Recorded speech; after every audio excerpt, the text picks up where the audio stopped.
Okay, let us now go to the interpretation of your cards. Dahil ang tarot card, ay parang pag nagbasa ka nito, parang nananaginip. Maghanap ka ng mga symbols. And each symbols represent a certain part of yourself, your life.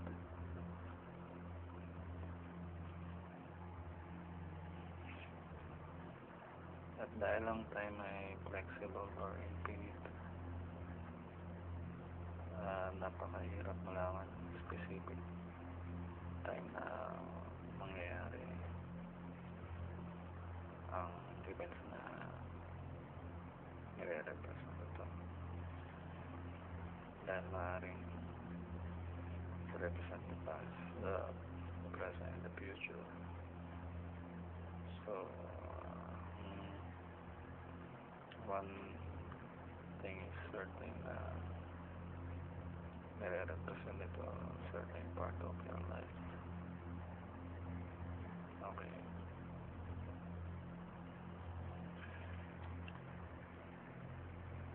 The first two cards na dinraw ko kanina represents relationships at as a whole. The first two cards, which is the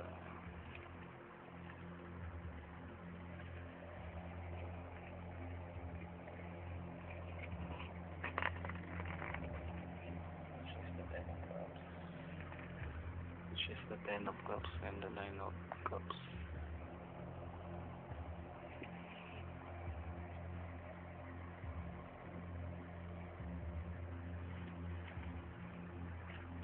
Itong card na nagre-represent sa inyo as an individual. Mark is represented by the King of Cups.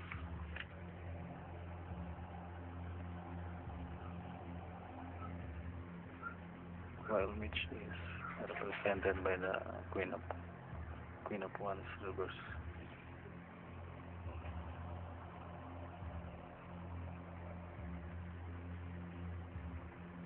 And the rest of the cards represents events. Okay.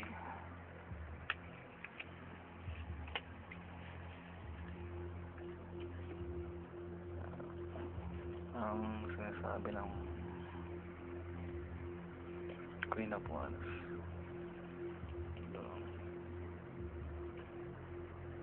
that Mitch feel that there's a certain feeling unstableness or instability dahil Queen of Wands represents career and job.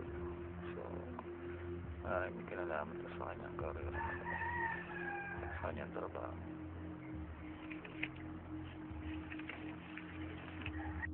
Okay, the King of Swords reverse represent unconventionality. Ang ibig sabihin sa work environment image ay wala sa ina-expect na kumbaga iba ang kinalabasan ng expectation niya sa klase ng working environment ang napasukan. At makikita niya dito na napakaliit ng chance na mag-achieve ng success.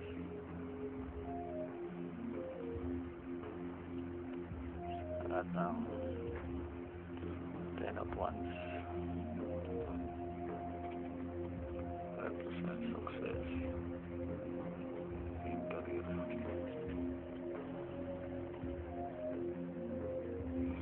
Kaya may kaakibat to na obligasyon, mabigat na obligasyon. Success with obligation. Tapos pinapasa niya itong isa obligasyon na dapat na sinishare sa iba. Ngayon, pinapasa niya mag-isa. Okay. The Five of Wands represents tension or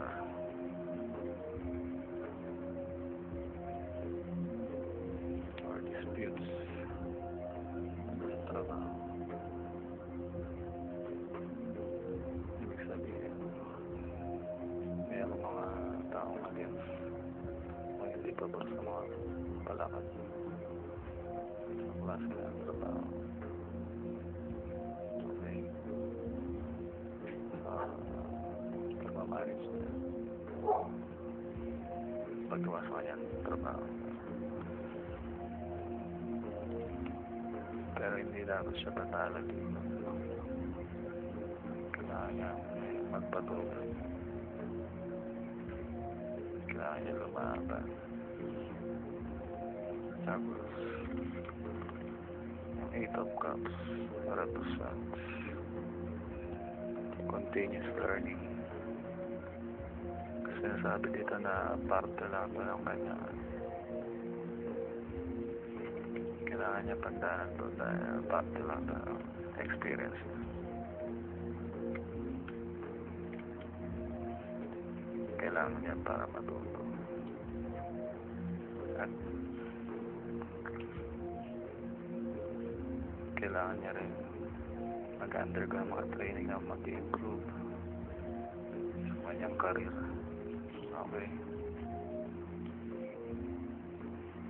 The Six of Swords reverse.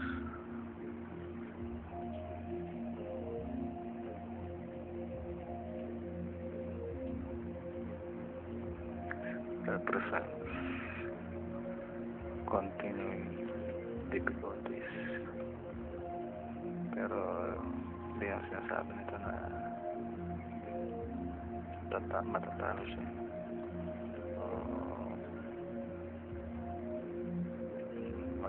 Ng failure. Ang sinasabi nandito na kailangan niya mag-tsuga. Habaan niya ang kanyang pasensya. Habaan niya ang kanyang pangunawa para mag-achieve siya ng success. Success is possible.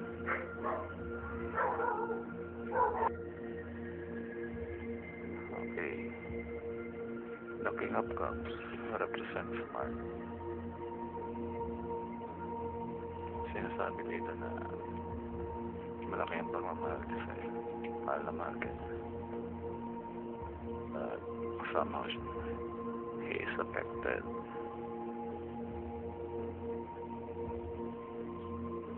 by the burden in your career.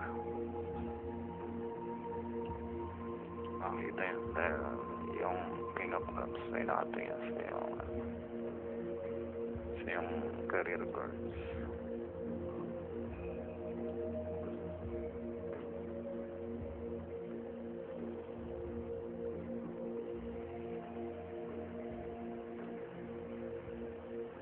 Pinapakita dito na concern siya sa'yo.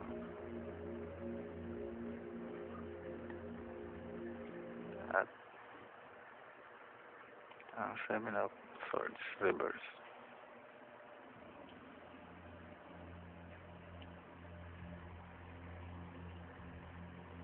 Ang nare-represent yan is superficiality. Ibig sabihin, ang feelings na pinapakita na Mark ay may iba pa feelings, deeper feelings. Kumbaga iba ang pinapakita niya sa palabas. Pinapakita niya na hindi siya apektado sa burden sa iyong career. Kaya lang, ang sinasabi ng Five of Swords,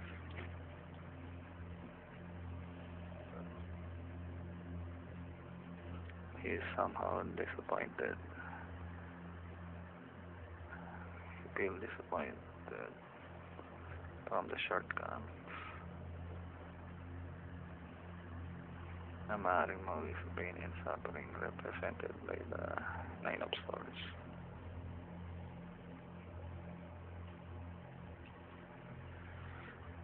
Kung din siya maagapan. Okay. Ano ba ang dapat mong gawin? Okay.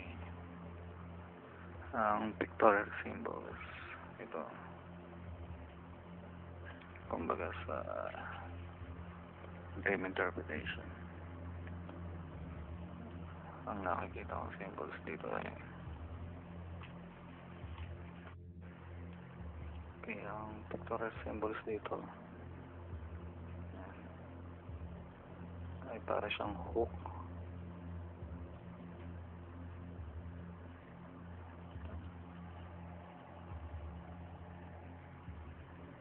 na nakasabit sa inyong relationship.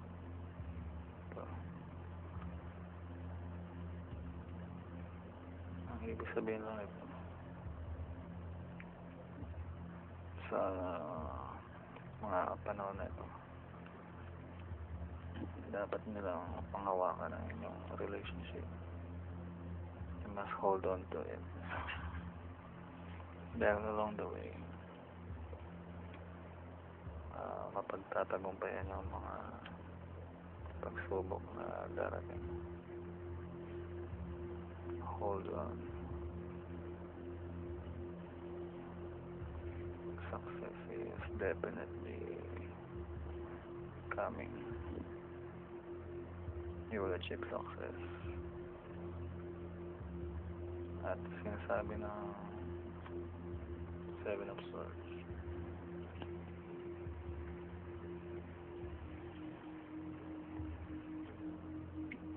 sabi niya, you should look to the underlying causes of things and remove them.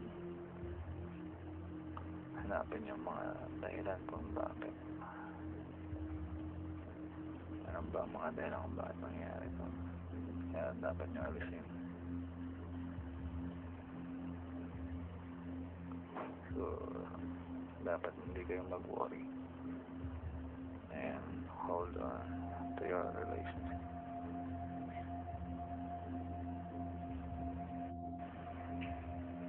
Hindi dapat kayo papayagto sa mga pagsubok, sa mga burden. Okay, let us now go to the cards that represent your relationship as well, which is the Ten of Cups and the Nine of Cups reverse. Ang ibig sabihin ng dalawang card na ito, yung isa sa inyo is primarily focused on the relationship, while the other tends to relax, represented by the Nine of Cups. Dahil maaaring meron pa siyang ina-aspire na ibang bagay o na-focus, medyo naati yung attention niya sa ibang bagay. Yun ang signify nitong mga cards na ito.